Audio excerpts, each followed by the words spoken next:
Vamos falar então agora sobre um pouco dos tipos de dores na coluna. Esse vai ser muito bom, porque eu tenho certeza que você vai se identificar com alguma delas, ou algumas talvez, porque os pacientes podem chegar com um tipo ou mais tipo de dores. A primeira, a dor disparada, que é o que mais acontece, quando a pessoa chega e fala assim: Anderson, eu fico sentada por muito tempo e dói minhas costas. E aí eu pergunto para a pessoa: que horário do dia você sente mais? Ah, final da tarde. Dói mais no final da tarde, quando eu já fiquei muitas horas sentado, né? Então, quando a pessoa está nos relatando isso, a gente já começa a pensar que a dor está sendo causada por um problema do disco, desse carinha aqui, ó. Por quê? Porque quando você fica sentado por várias horas, muitas vezes nós fazemos até o processo de flexão de tronco. E esse mecanismo de flexão de tronco, ele aumenta muito a pressão sobre o disco. Cronicamente, viver uma vida sempre sentado na frente do computador trabalhando aumenta a chance da pessoa ter problemas do disco. Então a pessoa sente duas coisas: a coluna começa a ficar pesada, começa a ficar cansada, dói mais no final da tarde e dói mais de manhã cedo. Por quê? Porque o disco está passando por um processo de desidratação. O disco está sofrendo um processo cujo qual ele não consegue mais hidratar-se de maneira específica. A osteopatia ajuda? Muito, bastante mesmo para esse tipo de caso, e resolve até relativamente muito rápido o problema da pessoa. Por que isso acontece? Porque o corpo da pessoa está passando por um desequilíbrio imenso. Muitas vezes a região da coluna ela também é nutrida, né? Existem vasos sanguíneos dentro do tecido ósseo, dentro do disco, muito próximo ao disco, que vão fazer com que o sangue chegue naquela região. O problema é que quando isso está acontecendo, o sistema vascular ele não consegue ter uma boa função.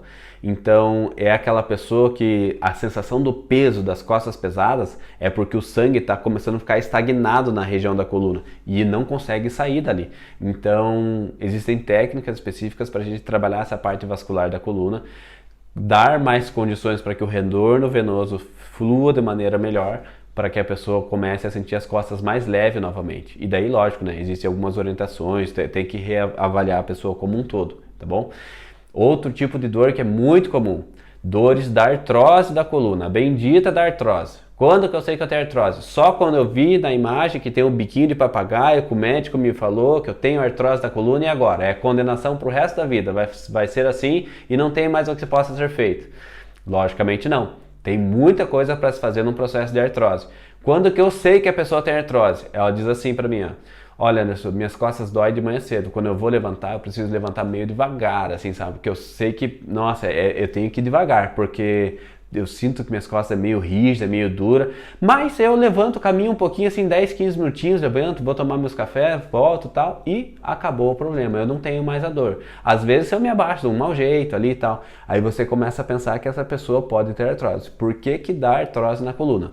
Falei já no vídeo anteriorzinho também, porque uma área rígida da coluna sobrecarrega outras áreas à distância, seja na parte inferior ou seja na região superior. Logicamente que 100% das pessoas desenvolvem artrose ali na região ou da cervical ou da coluna lombar. Por quê?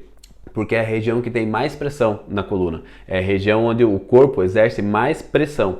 E quando a pressão está de maneira equilibrada exatamente sobre os discos da coluna, quando você tem uma coluna bem estável, bem equilibrada, soltando o peso corporal, mesmo sentada ou em pé sobre os discos da coluna, isso não vai ter problema nunca, porque o disco foi feito para suportar essa pressão. O problema é quando você descarrega o peso da coluna assim, ó, aqui, ó, inclinando a coluna para um lado, rotacionando ela para um lado, fazendo com que a pressão ela não fique de maneira equilibrada sobre o disco.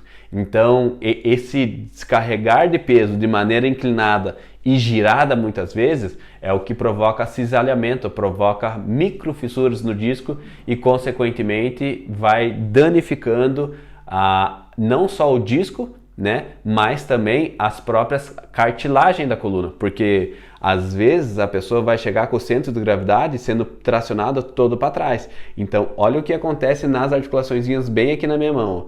Aqui a pessoa muitas vezes está com as vértebras inclinadas e giradas, ó, e isso faz com que aumente significativamente a pressão nas articulações, o que deveria ter um espacinho assim para ficar aberto e o movimento acontecer de maneira legal, isso não acontece. Então, esse mecanismo de pressão, esse mecanismo de compressão na faceta articular, na articulação aqui da coluna, é o que promove as degenerações facetárias, é o que promove as artroses da coluna. Pode ser aqui nessa região atrás ou pode ser nessa região bem aqui na frente mesmo, ó, próximo ao nervo, tá bem? Então a gente tem testes específicos para saber se a artrose é facetária ou se a artrose é vertebral, tá bom? Uncovertebral principalmente na região cervical aqui, tá bom? Então a gente tem isso tanto na cervical quanto na lombar. Outra característica, a pessoa muitas vezes fala assim, olha Anderson, eu começo a caminhar e, cara, minhas costas pegam assim de uma maneira incrível. Eu fico em pé, parado às vezes numa fila, cara, eu preciso sentar. Que tipo de dor é essa daí? Muitas vezes a gente já sabe que nesse caso a dor está vinculada com o membro inferior, porque a pessoa fala assim, quando eu sento, melhoro. Quando eu fico em pé, caminho um pouco, pioro. Então, essa é uma dor lombar que tem característica podal. E o que tem a ver isso? Significa que o problema da pessoa ou está no tornozelo ou está no quadril.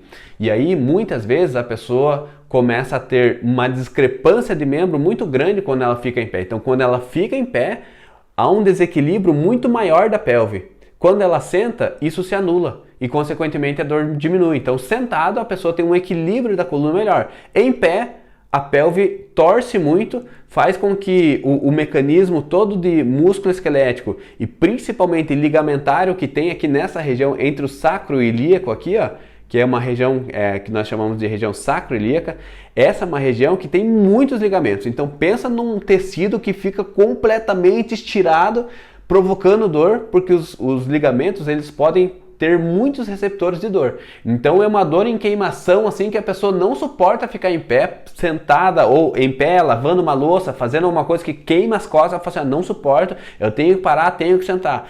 Dor ligamentária, que está sendo causada por quê? Por um desequilíbrio de membros inferiores, ou pé, ou joelho, ou tornozelo, ou quadril. Então a gente precisa avaliar para saber qual é o seu. Outra característica que a pessoa fala assim, olha Anderson, eu tenho uma dor, mas cara, é só quando eu faço um movimento específico. Eu consigo andar, eu consigo caminhar, eu consigo correr, mas cara, quando eu faço um movimento específico, quando eu coloco tensão em um músculo específico e o meu tendão ele precisa manter mais resistência, eu sinto dor. É isso que a pessoa está me dizendo. É só quando eu faço esse movimento. O resto, cara, é tranquilo. Então aí, às vezes a pessoa vai ter a dor músculo-esquelética, ou seja, músculos profundos da camada profunda da coluna podem estar mais inflamados, gerando esse processo de dor músculo-esquelética. Às vezes a dor musculoesquelética ela não é exatamente só no ponto da dor, ela pode se irradiar um pouquinho mais à distância ali, tipo, ela não fica uma dor extremamente pontual, ela pode até se espalhar de uma maneira mais ampla assim na região da coluna da pessoa. Então necessariamente precisa fazer os testes para saber. E agora, não menos importante, a dor do ciático, né? Quando saber se a dor é do bendito do ciático ou não é do ciático?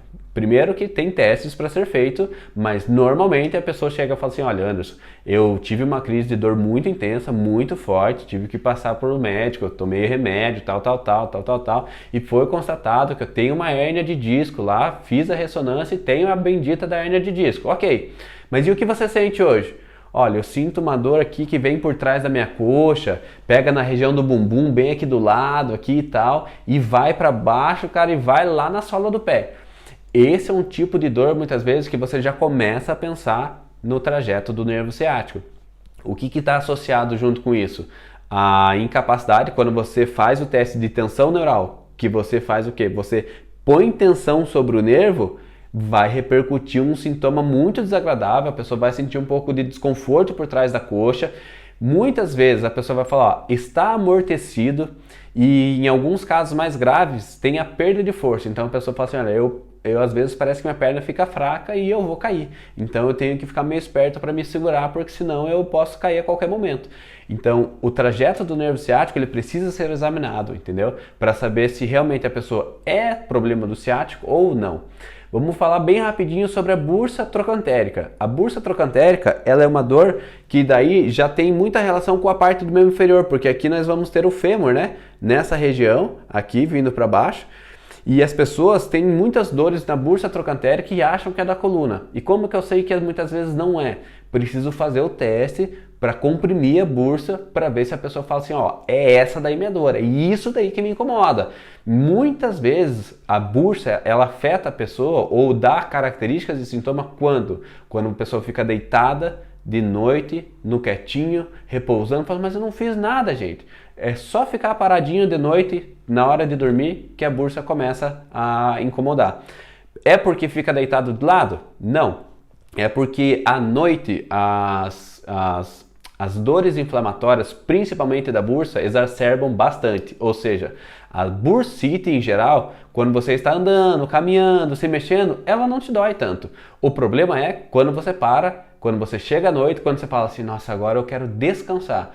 Aí a bursa vai começar a latejar, ela vai começar a te incomodar. Por quê? Porque é uma característica desse tipo de tecido, entende? Então a pessoa muitas vezes vai achar que é da coluna e não é, entende? Então, e lógico, né? As noites de sono depois viram uma bagunça, porque a pessoa não consegue achar um jeito para dormir. E o problema pior, sabe qual é? É que a posição que a pessoa fica dormindo muitas vezes faz a bursa desencadear novas inflamações. Então precisa de uma orientação específica de que maneira dormir, para que tipo de estrutura a gente tem que evitar de fazer compressão e lógico, né, gente, fazer também um tratamento para reorganizar todo esse equilíbrio do organismo, descomprimir o quadril, melhorar a vascularização da bursa, liberar os nervos que vão para a bursa, para que esse tecido ele receba tudo o que seja necessário para ter uma boa recuperação. Obviamente, depois, se for necessário orientação de fortalecimento, etc e tal, aí no consultório também oriento as pessoas que tipo de exercício ela deve fazer, que tipo de atividade ela não deve fazer, entende? Para que ela consiga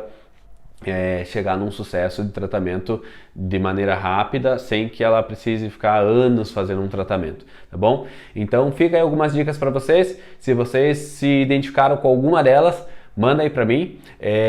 Tem mais uma ainda que eu acabei lembrando, que são as dores metabólicas. Então, que tipo de dor, quando eu sei que a minha dor é causada pelo intestino, quando eu sei se a minha dor é causada por um problema digestivo, quando eu sei se o meu problema é causado por um problema uterino ou prostático, por exemplo, né, da próstata. Bem, as dores metabólicas, elas têm uma característica bem específica. Quais são essas características? Primeiro, a pessoa ela não consegue localizar muito bem a dor.